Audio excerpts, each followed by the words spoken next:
Hello, Elon parents. Welcome to Between the Oaks, where we introduce you to some of the most interesting and important people on Elon's campus. I'm Will Robertson, the Associate Director of Parent Engagement here at Elon, and today we've taken a short walk east down Haggard Avenue to the Francis Center, home of Elon's Health Sciences Department. Today we're going to meet Dianne Person, who's the Director of the Anatomical Gift Program here at Elon, and learn about how that program impacts Elon students. All right, we're now inside the lobby of the Francis Center, where I'm pleased to be joined by Dianne Person, the Director of the Anatomical Gift Program here at Elon. Dianne, thanks so much for joining us. Well, thank you for this opportunity. Of course, of course. So what can you tell us about the Francis Center for our parents who have never been here or didn't even know this building was here? What are the programs that are housed here?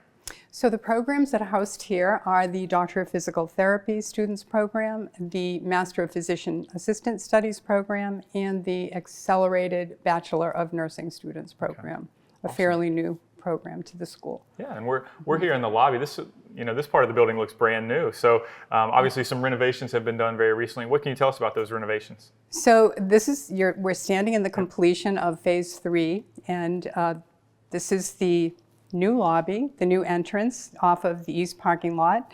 And it's to accommodate the ever-increasing admissions enrollments here at the Francis Center. Awesome. Well, I know one of the great features of this building is the anatomy lab. So why don't we go check that out and continue our conversation about the Anatomical Gift Program there. I would love to do that. That is where the magic happens. That is where the students learn from their silent teachers and benefit by the Anatomical Gift Program. Awesome. Let's go check it out. Okay. All right, we're now here inside the anatomy lab at the Francis Center, Dianne, and hoping to learn a little bit more about the Anatomical Gift Program. What can you tell us, just kind of from a broad overview for somebody who's never heard of it? What is the Anatomical Gift Program here at Elon? So the Anatomical Gift Program here at Elon was developed to teach and support the students who study human anatomy in the Doctor of Physical Therapy program and the Physician Assistant Studies program, as well as our undergraduate students in the biosciences and our traditional nursing students. An anatomical gift is under the Uniform Anatomical Gift Act, which really provides the legitimacy and the legal means for one to bequeath one's body. Okay. Yeah, so what's your role specifically, and what do you, as the director of the Anatomical Gift Program, what do you do on I know it's probably not an average day, but how do you spend your time? Okay, so, oh my goodness, there are many segments to my responsibility, but as the founding director, I will tell you that it is my responsibility to bring education to the general public. Mm-hmm. So there are two types of lectures that I provide, and one is for the North Carolina residents. Anyone 18 years and older can, of sound mind, can bequeath their bodies to the Anatomical Gift Program. Mm-hmm. So that is one audience. And then another is healthcare professionals, so that they know how to facilitate the end of life of an anatomical donor. So those are two types of presentations that I will provide. Mm-hmm. And that is how we inspire the interest for people to donate their bodies. Mm-hmm. I will also tell you that I talk to a lot of families one-on-one. So if folks, and it takes time for people to make this decision. It's a big decision. But one thing that I want to make clear to folks when I am providing information to the general public is that this program was built on a bedrock of respect, dignity, and compassion. So every single student, every single professor that comes in contact with our anatomical donors is going to treat their silent teachers in that way. And I think that's something that people enjoy hearing about, and I think that matters to them. That makes a difference. For sure. Being a first-person consent program, meaning that the individuals themselves are the only ones who get to make the decision, I think that adds another distinction to our program. Sure. So how did you get involved in this line of work? Like, how'd that start? Well, I was out of work, so I was an Employees Assistance Program networker for a company that my girlfriend owned back in Massachusetts. And her program was purchased by a conglomerate. So there were 17 of us who were without work. I answered an ad at UMass Medical School. I thought it was monetary donations. Was I surprised? So fortunately for me, my mentor, Dr. Marks, who was the anatomy teacher, he was an anatomy professor, and he was also the director of the program at UMass. He saw something in me that I did not see in myself. So when I learned that it was anatomical donation, I was ready to run out the door. And he said, no, no, no. He said, I would like you to give us a chance. So I went back to school. I took some graduate courses in death, dying, palliative care, end of life. And this is my career passion. Yeah. So here it is, almost 30 years later. How did you make your way from Massachusetts down to Elon? So that is a different story, and that is a great story. That is how this program came to be. So that was the vision of Dr. Janet Cope, an anatomy professor here at Elon, who was also a really good friend of mine back in Massachusetts. She came to UMass to do some research, and that's how we developed a friendship, a collegiality that developed over the years. And when she thought that it would be a good idea to have a willed body program here at Elon, she came back to UMass and she said, what do you think? And I said, I think if you need to study anatomy, then yes, develop a program.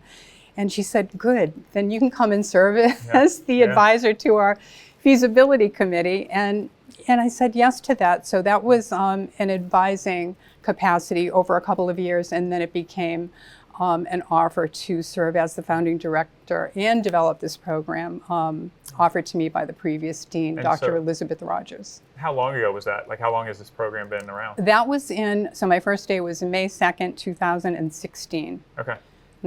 So 8 years ago? Yes, the first year was spent developing program documents and getting to know my board and getting to know the community and the different networking with people. And so that first year was kind of administrative. But then the public launch of the program was March 24th in 2017, and that was with the signing ceremony. And folks can go to our website and they can read about that. And that was really the public launch of our program. That was where it took off. Yeah. So how common is a program like this? Like, are there a lot of schools in North Carolina that have a program like this? So there are 7 other schools in North Carolina that have programs similar to this. Okay. We are the first in the state of North Carolina to develop a willed body program that is unaffiliated with a medical school. Okay. So I'm not sure about the statistics in the country, but I know for sure in North Carolina. Wow. So yes. Very cool. And so what you mentioned a little bit earlier, what students you are able to take advantage of this program and utilize the silent teachers? Yes. So we are. We're a resource for the students, the graduate students in the Doctor of Physical Therapy program, in the students in the PA program. And then at the undergraduate level, the students at McMichael who study biosciences, the traditional nursing students, exercise science students, very privileged to have access to an anatomical donor. Yeah. So, all right, one last question. How big is the program? Like, this from a scope perspective, like what are we talking about numbers wise? Okay, so I'll give you our dashboard. Okay. So we have over 1,000 people who live in North Carolina who have registered with our program over the years. And I recently just accepted our 205th anatomical donor. Oh, wow. So yeah, so that just beat our expectations. Yeah. We did not think that we would advance to that level, but we're very proud, and I think it speaks well. When you mention Elon University, it opens up many doors. When you tell people that we are building a program that is going to serve as a legacy, that people can create a legacy by the end of their life, that gets people's attention. And then when you add to that the foundation of dignity, respect, and compassion. Absolutely. They come to us. We do not have to go to them. That's awesome. Well, very good. Well, thank you so much for all that information. We're going to go outside, the two of us, and go check out the Memorial Garden and talk a little bit about that. So we'll be right back in just a second. Okay. All right, we're now outside, just outside the Francis Center at the Memorial Garden. Dianne, what can you tell us about this space?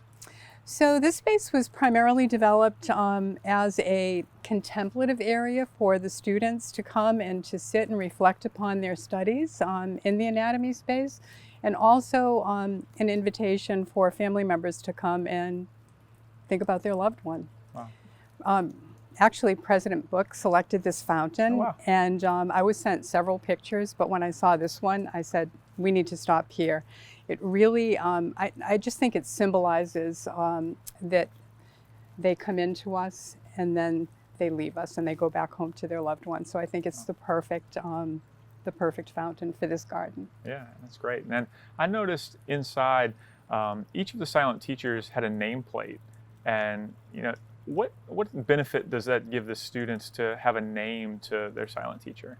So I think by asking the registrants to choose their own name, the name that they want the students to refer to them as, it's something that the registrants like. We're a first-person consent program, so for them to select their own name, and sometimes they select a nickname. Some of them are quite comical. They can remain anonymous if they choose, but we're going to respect whatever name they select. And I think it's an opportunity for the students to develop a relationship with their silent teacher in the anatomy space. Mm-hmm. And then they're going to take that knowledge, that dignity, that respect, and that compassion out to the world as healthcare providers. So it's a beautiful relationship that they develop with their silent teacher, who is also their first patient. Yeah, that's a great way to look at it. So yes. For parents who might be really interested in this, or their students might be interested in what we've talked about today, what's the best way for people to get more information about the program? So there are a couple of ways. We have a website, a very comprehensive website. They can Google the Anatomical Gift Program at Elon University and come to that, and there they'll find how to contact us. Happy to provide tours, so if any of the parents are on campus and they'd like to see the Francis Center, please come on down. I would be delighted. I would be honored to tour them and to talk about the Anatomical Gift Program if they're interested, or Great. Just to provide a tour. Absolutely, that's great. Well, thank you so much for joining us, Dianne. I think it's been very informative, and it's a program and a building, honestly, that a lot of people might miss if they don't know about it. So thank you so much for exposing everybody to that. Well, thank you for the opportunity, and thank you for bringing light to the Francis Center and to our Anatomical Gift Program. Absolutely. Well, appreciate it, Will. For everybody watching at home, we thank you for joining us as well. This will be our last episode of the school year. So hopefully you have a great summer, and we'll look forward to seeing you back next fall on Between the Oaks.